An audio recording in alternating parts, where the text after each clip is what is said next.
দুনিয়াতে দুই রকমের পাপ রয়েছে, খুব ভালো করে মাথায় রাখবেন। এক রকম পাপ হচ্ছে যে পাপখানা হচ্ছে আল্লাহর সাথে জড়িত। নামাজ পড়বেন না, জেনা করেছেন, সুদ খেয়েছেন, এইগুলো বলতে বলতে অনেক কিছু আছে যেগুলো পাপ, যেগুলো গুনাহ আল্লাহর সাথে জুড়ে আছে। আল্লাহ চাইলে আপনাকে ক্ষমা করতে পারেন, আল্লাহ চাইলে আপনাকে ক্ষমা নাও করতে পারেন, আপনাকে আযাব দিতে পারেন।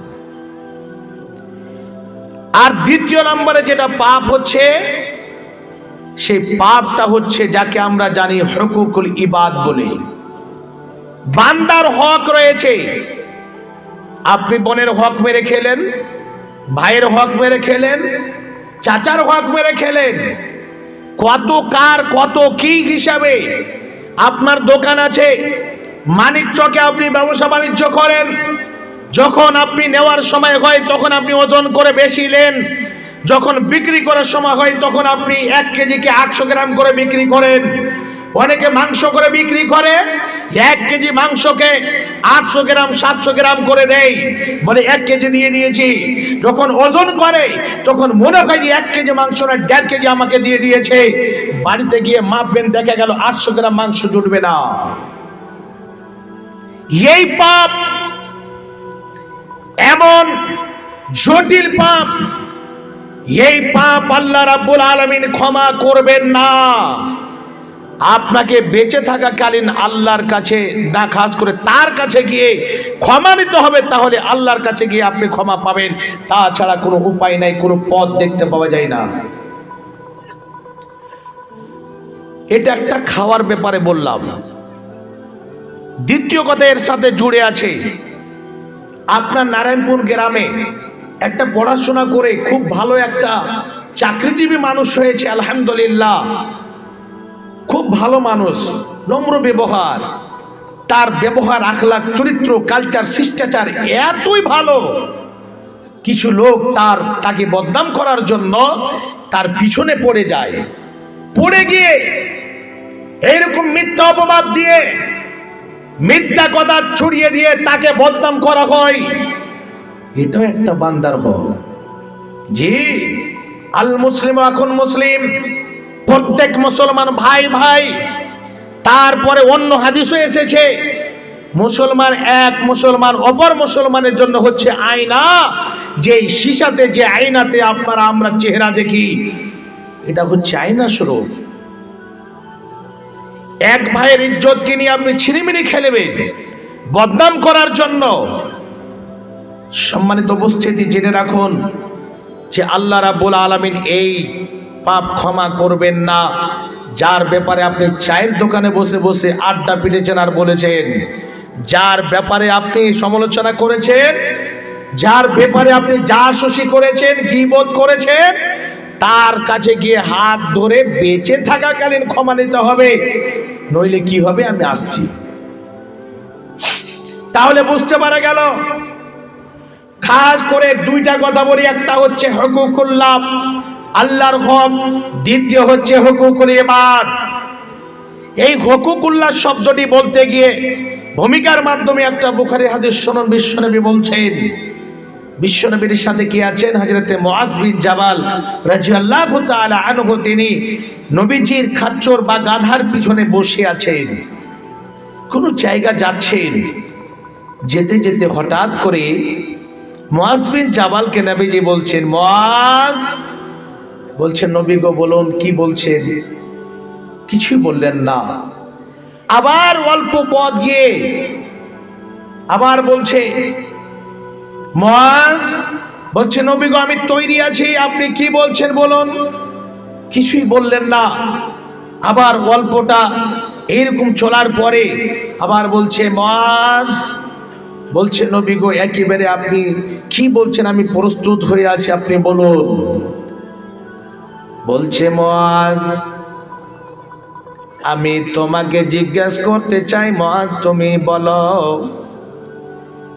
পৃথিবীর বুকে আল্লাহ রাব্বুল আলামিন আমাদেরকে সৃষ্টি করেছেন, আমাদের সবচেয়ে অতি উত্তম করে পৃথিবীর বুকে পাঠিয়েছেন। হে মন, আমি তোমাকে জিজ্ঞাসা করতে চাই, এটা কি জানো বা এটা কি বলতে পারবে যে পৃথিবীর বুকে যখন আল্লাহ রাব্বুল আলামিন আমাদেরকে পাঠিয়েছেন, তাহলে বান্দার উপরে আল্লাহর হক কি রয়েছে?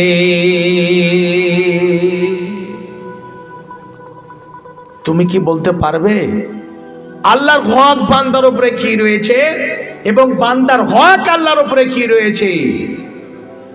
মুআজ বিন জাবাল বলছেন, নবী গো, আপনি এবং আল্লাহ ভালো জানেন, আমি বলতে পারবো না। বিশ্বনবী বলছেন, মুআজ তুমি ভালো করে শুনে নাও, আল্লাহর হক বান্দার উপরে এটাই হলো, তারা যেন আল্লাহর সঙ্গে অন্য কোন মাবুদকে যেন শরীক না করে না। আল্লাহর সঙ্গে অন্য কোন জিনিসকে শরীক করা যাবে না। শিরক মুক্ত জীবন যাপন কাটাতে হবে, যা কিছু হবে আল্লাহর কাছে চাইতে হবে। আমরা সাজদা করব, আল্লাহর আগাদিকে করব, সাজদা হবে আল্লাহর জন্য হবে। যত যা কিছু বিধি বিধান আল্লাহ রাব্বুল আলামিন দিয়েছেন, ওই সমস্ত বিধি বিধানগুলো আমরা মেনে চলব। আল্লাহর হক হচ্ছে এটা যে আল্লাহকে ছেড়ে অন্য কাউরির আগাদিকে মাথা নত করবে না, কোন গাছের আগাদিকে গিয়ে মাথা নত করবে না, কোন কবরের কাছে গিয়ে মাথা নত করবে না, তার কাছে গিয়ে কোনো জিনিস চাইবে না, কোন মানুষের কাছে গিয়ে চাইবে না, কোন পাথরের কাছে গিয়ে চাইবে না। যা কিছু চাওয়া হবে স্বয়ং আল্লাহ রাব্বুল আলামিনের কাছে চাওয়া হবে। ইবাদত বান্দেগি স্বয়ং আল্লাহর জন্য হবে। তার পদ্ধতি আল্লাহ রাব্বুল আলামিন কোরআনের মধ্যে দিয়ে দিয়েছেন। সমস্ত বান্দা বান্দীদের শুনিয়ে দিলেন, ওরে আমার বান্দা বান্দীরা, আমার কাছে আসার মাধ্যম হলো ওয়াস্তাইনু বিসসাবরি ওয়াস সালাত, এসো এসো নামাজ এবং ধৈর্যের মাধ্যম দিয়ে আমার কাছে সাহায্য চাও। আল্লাহ রাব্বুল আলামিন তার পদ্ধতি দিলেন। এই যে শিরিক করা যাবে না, আল্লাহকে মাবুদে হক বলে মানতে হবে। লা ইলাহা ইল্লাল্লাহ এই শব্দটির মানে হচ্ছে যে আল্লাহ হচ্ছেন মাবুদে হক। পৃথিবীর বুকে অনেক মাবুদ আছে যাকে অন্য অন্য সব স্মরণ করে, কিন্তু যিনি হচ্ছেন সারা পৃথিবীর পরিচালক, যিনি হচ্ছেন সারা পৃথিবীর আইনদাতা বিধানদাতা, সেই আল্লাহ রাব্বুল ইজ্জতকে সুন্দরভাবে আমাদেরকে মূল্যায়ন করতে হবে, আল্লাহর সিফতসারা করতে হবে। আল্লাহর সঙ্গে অন্য কাউকে জড়িত করা যাবে না। এই কথাটিকে যদি ভালো করে সাফ করতে চান, আল্লাহ রাব্বুল আলামিন সূরা বাকারার মধ্যে কি বলছেন? বান্দা একটিবার নিচের দিকে তাকিয়ে দেখো, এই জমিটাকে আমি কত সুন্দর করে বিছানার মতো বিছিয়ে দিয়েছি। আবার বলছেন আল্লাহ, বান্দা একবার আকাশের দিকে তাকিয়ে দেখো, বিনা খাম্বার দ্বারা, বিনা পিলারের দ্বারা আমি 7খানা আকাশকে ঝুলন্ত অবস্থায় রেখেছি তোমাদের মাথার উপরে, এবং সারা পৃথিবীকে আলোতে আলোকিত করার জন্য সূর্য চন্দ্র তারকা সব কিছু দিয়ে সারা পৃথিবীকে আলোতে আলোকিত করে দিয়েছি। আবার আল্লাহ কি বলছেন? বান্দা আমি তোমাদেরকে পাঠিয়েছি, ওঠার পরে তোমাদের যা জিনিসের প্রয়োজন আমি আল্লাহ তার ব্যবস্থা দিয়েছি। তোমরা খাবে, তোমরা পান করবে, জামা কাপড় তোমাদের পরতে হবে, তার ব্যবস্থা আল্লাহ আমি দিয়েছি। একটিবার দেখো আমি আল্লাহ ওই আকাশ থেকে ওয়ানজালা মিনাস সামাই মা, সময়ের মধ্যে যখন যে জায়গাতে বৃষ্টির প্রয়োজন আমি আল্লাহ সেই সময় আকাশ থেকে বৃষ্টি দিয়ে ওই মোরা জমি থেকে ফসলের ব্যবস্থা দিয়েছি। ওই ফসল থেকে আমি আল্লাহ তোমাদের রুজির ব্যবস্থা দিয়েছি। শেষ বাক্যটি আল্লাহ রাব্বুল আলামিন কি বলছেন? বান্দারে আমি সব কিছু আমি তোমাদের জন্য দিয়েছি, সারা পৃথিবীকে আমি তোমাদের জন্য সাজিয়েছি। বান্দা একটা জিনিস তোমরা করিও না, ফালা তাজআলু লিল্লাহি আদাদা, আমার সঙ্গে অন্য কোন মানুষকে অন্য কোন জিনিসকে জড়িত করিও না। আল্লাহ বলছেন বান্দা সব কিছু আমি তোমাদের জন্য করেছি, একটাই কাজ করবে না, যেটা হচ্ছে শিরক। শিরক মুক্ত জীবন যাপন করতে হবে। বিশ্বনবী বলেছেন মান মাতা লা ইউশরিক বিল্লাহি শাইআ দাখালাল জান্নাহ। হে বাপজান আমার, যারা শিরক না করে দুনিয়া ছেড়ে যাবে, যারা শিরক মুক্ত জীবন কাটাবে, যারা শিরক না করে দুনিয়া ছেড়ে যাবে, তারা স্বয়ং সরাসরি আল্লাহর জান্নাতে যাবে। তাদেরকে জান্নাত থেকে বাধা কোনো জিনিস দেবে না। বিশ্বনবী বলেন মান মাতা ইউশরিক বিল্লাহি শাইআ দাখালান নার। যারা শিরক করবে, যারা এইরকম হিসাবে আল্লাহকে ছেড়ে অন্য কাউরের কাছে গিয়ে মাথা টেকবে, অন্য কাউরের কাছে সাজদা দেবে, আল্লাহকে ছেড়ে অন্য কাউরের কাছে গিয়ে এইরকম ভাবে হাত বাড়াবে, অন্য কাউরের কাছে গিয়ে ছেলে মেয়ে চাইবে, ধন সম্পদ চাইবে, টাকা পয়সা চাইবে, এটা হচ্ছে সব থেকে শিরক আকবার। এই শিরক আল্লাহ রাব্বুল আলামিন এই গুনাহ ক্ষমা করবেন না। এই বাপজান আমার, আমাদের ঘরে ঘরে বাড়িতে বাড়িতে শিরক রয়েছে। কেমন শিরক আমরা করি? রাতের বেলায় জীবনে পড়োশির বাড়িতে খাবার নাই, তার বাড়িতে আমরা চাউল দেব না, টাকা দেব না। আবার রাতের বেলায় টাকা আর চাউল দিতে গেলে বাড়ি থেকে বরকত বেরিয়ে যাবে।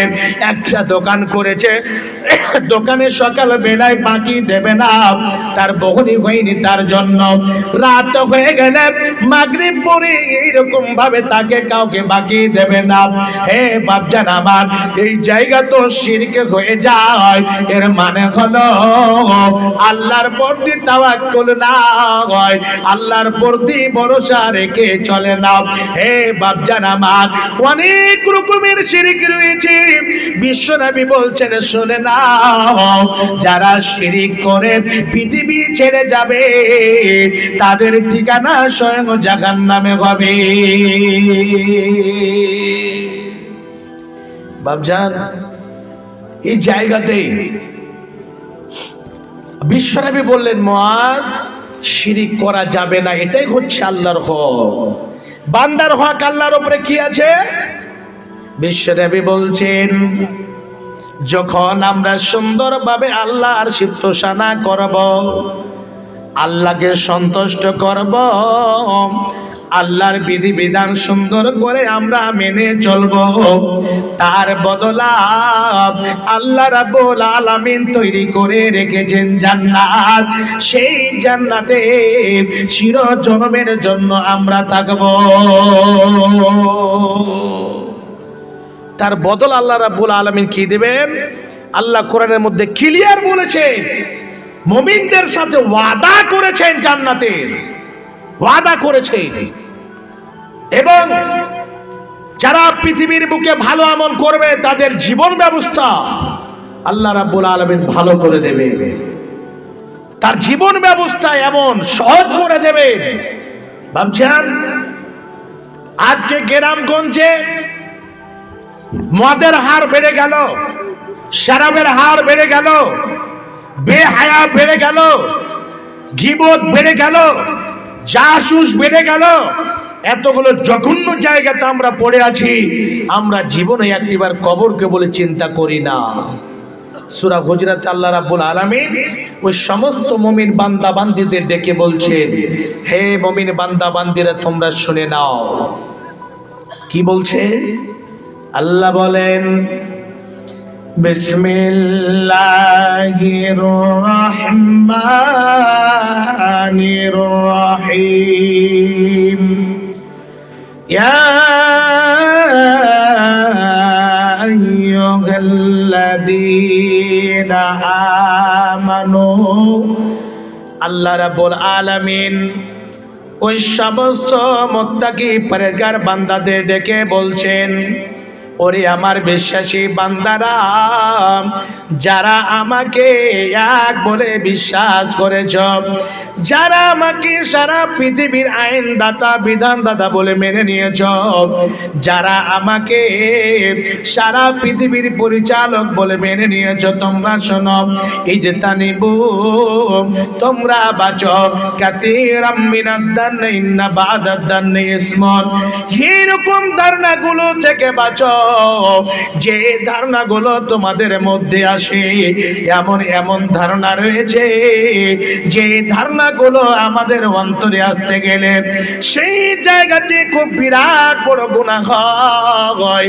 আমরা জীবনে এই জায়গাতে চিন্তা করি না, আমরা জীবনে এই জায়গাতে লক্ষ্য করি না এক অপরের ব্যাপারে এরকম কোন সময় খারাপ ধারণা করা যাবে না। খারাপ ধারণা মানে হঠাৎ করে একজন বেচারা মেহনত করেছে, পরিশ্রম করেছে, আর করে জমি জায়গা পেয়েছে, এইরকমই একটা ন্যাংটা শ্রেণীর মানুষ এখন সমাজে এলাকাতে নিজের দুঃখীতে যতটা নিজের দুঃখী না আছে, অন্যর সুখ দেখে আজকে বেশি দুঃখী হয়ে আছে। সে চিন্তা করছে কি, এই লোকটার জমি জায়গা সমস্ত ধ্বংস হয়ে যেত তাহলে ভালো হতো। এই লোকটা চাকরি পেয়েছে, নিজের ছেলে 3 জন 4 জনকে চাকরি দিয়ে দিয়েছে, এই 3-4 জন বেটা যদি মারা যেত তো ভালো হতো। রেলওয়ে স্টেশনে একেবারে রেলের তলে একদম অ্যাক্সিডেন্ট হয়ে যেত, 10 চাকা 18 চাকা গাড়ির তলে পড়ে যেত, অ্যাক্সিডেন্ট হয়ে যেত, ভালো হতো। ভাবছেন আমার? আবার কিছু ধারণা আসে, একটা লোক ভালো হয়ে চলছে খুব সুন্দরভাবে, সুবিশাপা মানুষ, তার ব্যাপারে এত জঘন্য ধারণা। একটা লোকের বাড়ি বারবার যাচ্ছে, ওর সাথে বন্ধুত্ব আছে আলহামদুলিল্লাহ, এবং বন্ধুত্ব কায়েম করেছে আলহামদুলিল্লাহ ওয়াল বুগদু ফিল্লাহ, খাস করে লিল্লাহ ফিল্লাহ নিয়ে।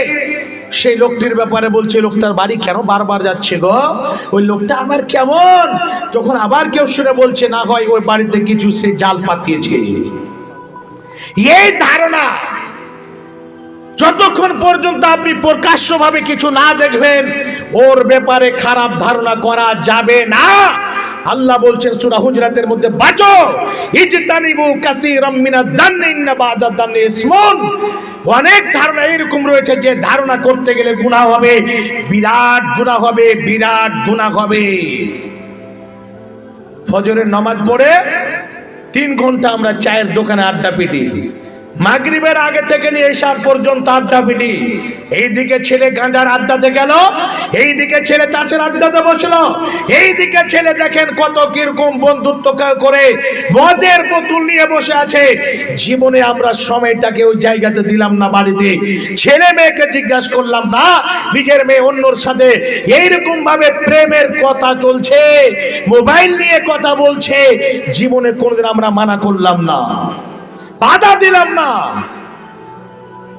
আজকে যদি দোকানে আড্ডা পিটারা বন্ধ করতাম, তাহলে ছেলের হাতে মদ যেত না, ছেলে পড়াশোনা করত, বাড়ির মধ্যে থাকতো, খারাপ বন্ধুত্ব করতে পেত না, খারাপের সাংঘাতি হতো না, জঘন্য জীবনটা আসতো না।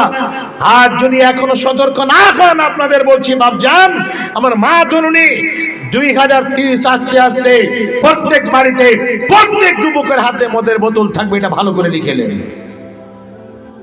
দেখেলেন।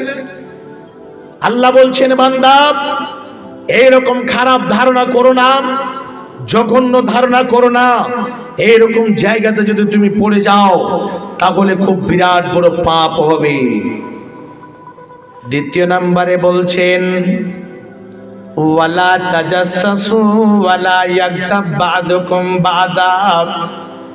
আল্লাহ বলছেন বান্দারে তোমরা জাসুসি করিও না, কবরের কথা লাগালাগি করো না। একটা কথা এখন শুনলে, এখন আপনার সঙ্গে একটা কথা শেয়ার করেছে, 1 মিনিট হয়নি মোবাইলটা লাগিয়ে দিয়ে যার ব্যাপারে বলা হয়েছে বলে দিল, বলছে ভাই এরকম ভাবে এরকম কথা আমি শুনলাম। ওই কথাটাকে আবার বিশাল করে তিলকে তাল করে উহুদ পাহাড়ের মতো করে ফোনের মাধ্যম দিয়ে বলে দিলেন, এই কথা বুঝছি জাসদ দুইজনের মধ্যে পাতল তৈরি করে দেওয়া, দুইজনের মধ্যে দুশ্মনী করে দেওয়া, কবরের কথা লাগিয়ে বেড়ানো, কবরের কথা এইরকম হিসাবে আপনি লাগালেন। আল্লাহ বলছেন বান্দারে যারা এইরকম লাগালাগি করে, একটা কথা আপনাকে বলে দিলে আবার একটা কথা ওই কথাটা আপনার শত্রু যে আছে তাকে গিয়ে অন্য করে বলল, দুইজনের মধ্যে এমন একটা দুশ্মনী চালক হয়ে গেল। আল্লাহ বলছেন বান্দা ওয়ালা তাজাসসু, তোমরা জীবনে এরকম জায়গাতে পা দিও না, জাসুসি করিও না। বিশ্বনবী এর ব্যাপারে হাদিস নিয়ে এসেছেন। বিশ্বনবী বলেন ওরে আমার উম্মতেরা, সে পরকালে এমন একটি জঘন্য জায়গাতে জঘন্য রূপে মানুষকে দেখতে পাবে, সব থেকে জঘন্য জায়গাতে থাকবে, সব থেকে জঘন্য এইরকম করে দেখানো হবে। সেই লোকটি কারা হবে? বিশ্বনবী বলেন ইয়াতিহা উলায় বিওয়াজহিন ওয়া ইয়াতিহা উলায় বিওয়াজহিন। এই হাদিসের তরজমা মোটা করে শুনেলেন, যাকে আমরা নিজের পরিচালিত ভাষায় বলি দুই মুখা মানুষ। একটা কথা নিয়ে আপনার কাছে আসলো, একটা কথা নিয়ে আবার উল্টা করে আমার কাছে আসলো, দুইজনের মধ্যে ফাটল তৈরি করে দিল। বিশ্বনবী বলেন সে লোকটার জায়গা খুব ভীষণ জায়গা হবে, আর তার আকার আকৃতি খুব জঘন্য এইরকম হবে। যারা দুই মুখী মানুষ আপনার কাছে যাবে, জি জি জি জি জি আপনি তো খুব ভালো মানুষ গো, আপনার কথা খুব ভালো শুনছি, আলহামদুলিল্লাহ আলহামদুলিল্লাহ। আবার ওখান থেকে গিয়ে অন্য কাউকে বলছে এই লোকটাই এত জঘন্য লোক, বলার সীমা নাই। নারায়ণপুরের মধ্যে এইরকম বদমাশ লোক, খারাপ লোক কেউ নাই। আর বলেন তো লোকটাকে কি বলবেন?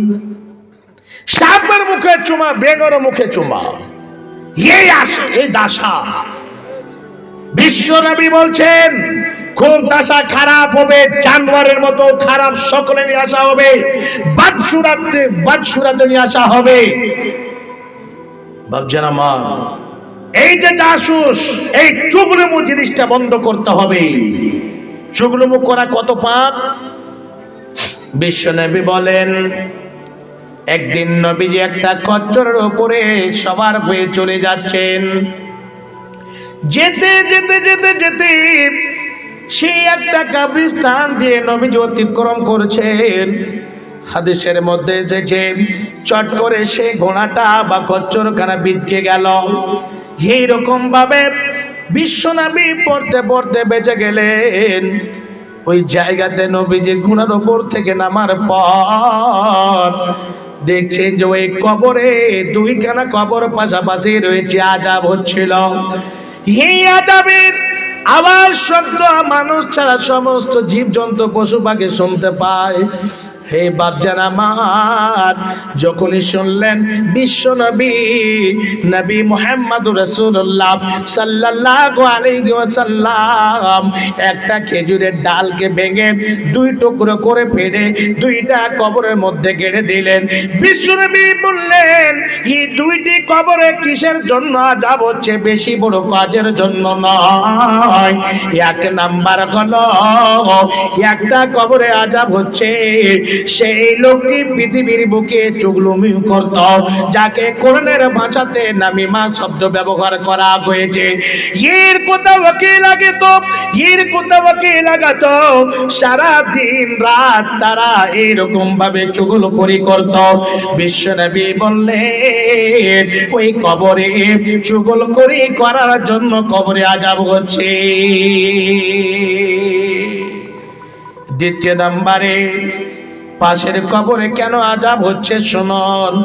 আজকে যুবক ভাইরা আপনারা জিন্স প্যান্ট পরেন, অনেক অনেক টাইট ফিট প্যান্ট পরেন, পেশাব করার জন্য সুন্দরভাবে বসার সুযোগ নাই, বসে পেচ্ছাব করতে পায় না, দাঁড় হয়ে পেচ্ছাব করে। সে পেচ্ছাব গুলো পায়ে কোনো কোনো জামাতে এসে ছিটে ছিটে পড়ে।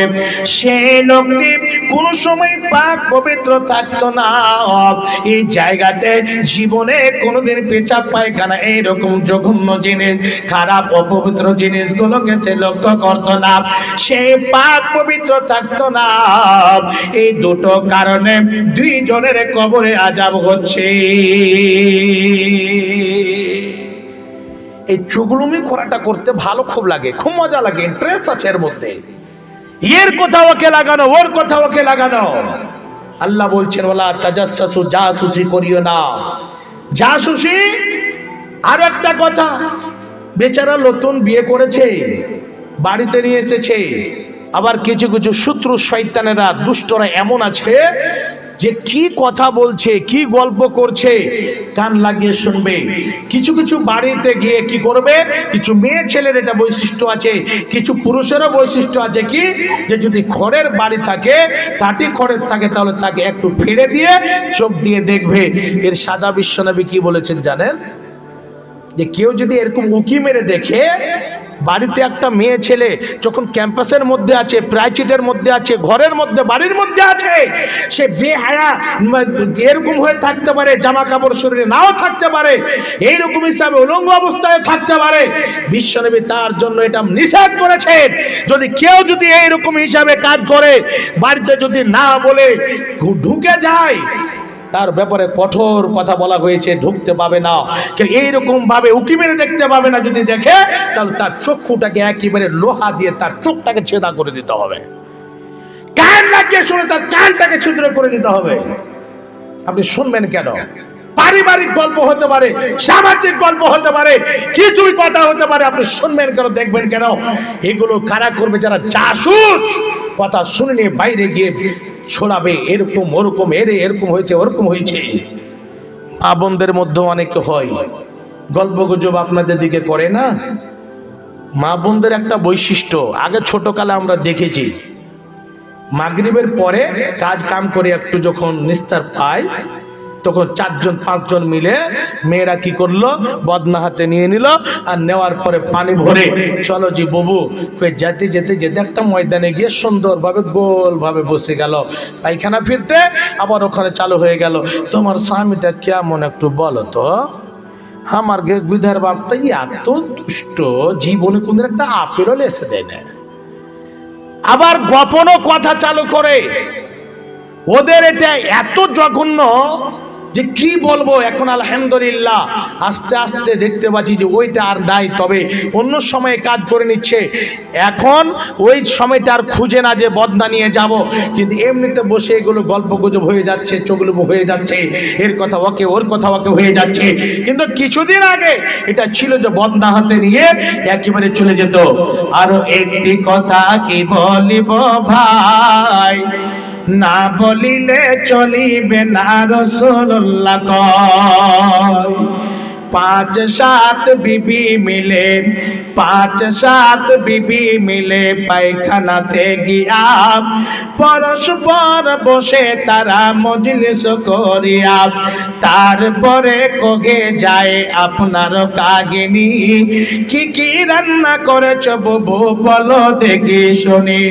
কেউ তো বলে ডাল কাটা আলো মোলাল, কেউ তো বলে ওঠে বুবু ভেজেছি পটল।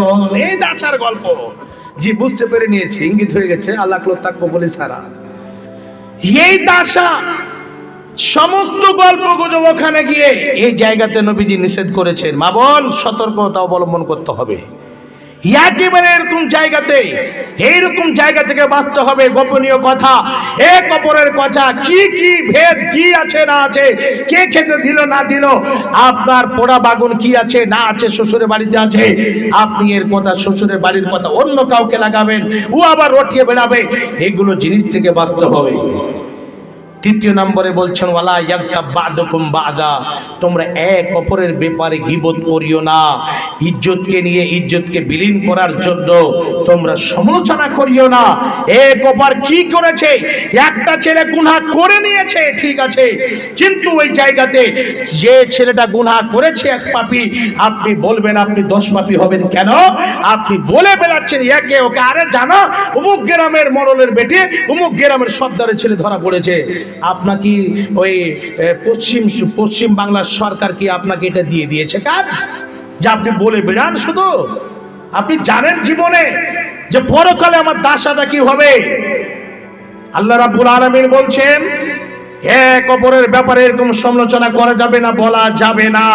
গুনাহ করেছে আপনি দেখলেন, আপনি তাকে সতর্ক করেন, ওকে বাধা দেন, ভাই আমি কথাটা ছুপিয়ে রাখবো, আপনাকে আজকে বলে দিলাম এই কাজ দ্বিতীয়বার যেন আমি দেখতে না পাই।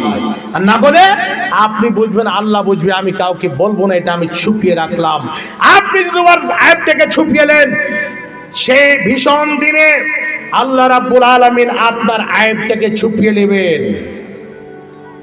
কবরকে বলে যাদের স্মরণ থাকবে, জীবনে কোনদিন এইরকম খারাপ কাজে যাবে না, জীবনে কোনদিন এইরকম কাজে যাবে না। বাপজান আমার, যে বিষয় নিয়ে আমি চালু করেছিলাম, সময় অল্প, যেহেতু ইঙ্গিত চলে এসেছে, নইলে এই জায়গাতে আমি কিছু জায়গাতে পৌঁছাতে পারতাম, কিন্তু তার আগে আপনাদের বলি, দুটো জিনিসে মানুষকে বেশিরভাগ জান্নাতে নিয়ে যাবে। দুটো জিনিসে, ভালো করে শুনবেন, বিশ্বনবী বলছেন দুটো জিনিসে মানুষকে বেশিরভাগ জান্নাতে নিয়ে যাবে। এক নাম্বার হচ্ছে তাকওয়াল্লাহ, আল্লাহর ভয় যাদের অন্তরে থাকবে, আল্লাহর ভয় যাদের অন্তরে থাকবে, তারা এইরকম হিসেবে বেশিরভাগ জান্নাতে যাবে। আল্লাহর ভয় যাদের অন্তরে থাকবে, তারা জীবনে কোনদিন গীবতের আড্ডায় বসবে না। যাদের অন্তরে আল্লাহর ভয় থাকবে, তারা জীবনে কোনদিন বেমানি শয়তানি করবে না, জমি দাবাদাবি করবে না, অন্যের হক পেরে খাবে না। যাদের অন্তরে ভয় থাকবে, নাচা দ্রব্য জিনিস কোন জিনিস মুখে উঠিয়ে দেবে না। যাদের অন্তরে ভয় থাকবে, তারা জীবনে কোনদিন অশ্লীল কথা মুখ দিয়ে বের করবে না।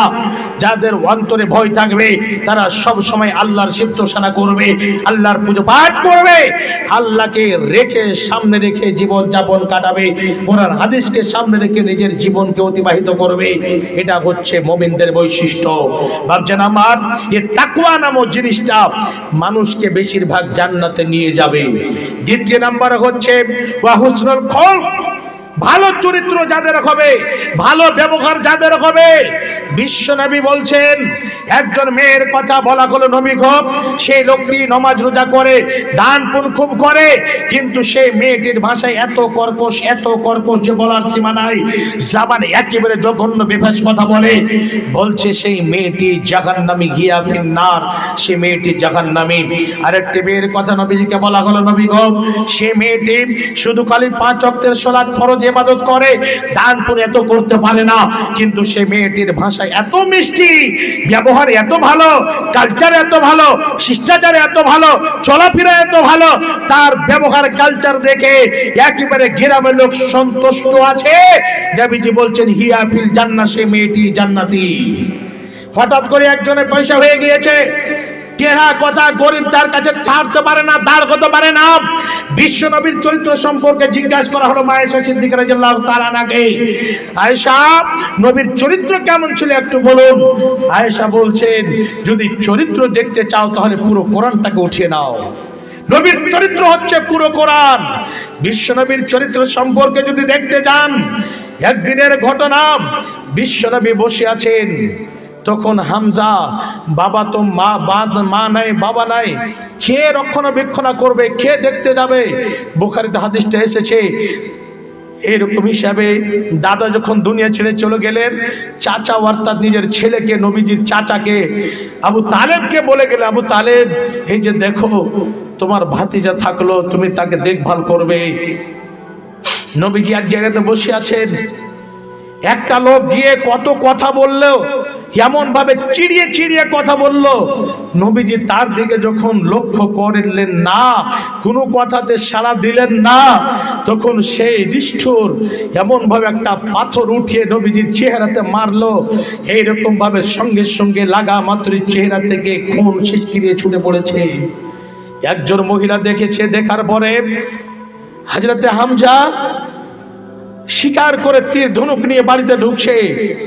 হামজাকে গিয়ে বলছে, শোনো, মুহাম্মদের বাবা নাই, মুহাম্মদের মা নাই, তার জন্য কি কেউ এরকম ভাবে দেখভাল করনেওয়ালা হবে না? কেন আমি দেখলাম মুহাম্মদ বসেছিল, একটা মানুষ অমুক লোকটি এরকম ভাবে কটু কথা, অনেক ভাবে চিড়ানো কথা বলছে। নবীজি কোনো কথা উত্তর দিলেন না, তার দিকে সাড়া দিলেন না। তখন সে একটা পাথর উঠিয়ে নবীজির চেহারা মোবারকে মেরেছে।